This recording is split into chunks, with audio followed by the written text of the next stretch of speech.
सदा सत्स्वरूपम् चिदानन्दकन्दम् जगत्सम्भवस्थानसंहारहेतुम् स्वभक्तेच्छया मानुषम् दर्शयन् सदा सत्स्वरूपम् चिदानन्दकन्दम् जगत्सम्भवस्थानसंहारहेतुम् स्वभक्तेच्छया मानुषम् दर्शयन्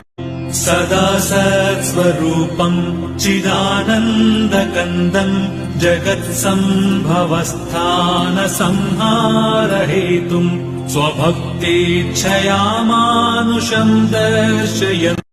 सदा सत्स्वरूपम् चिदानन्दकन्दम् जगत्सम्भवस्थानसंहारहेतुम् स्वभक्तेच्छया मानुषम्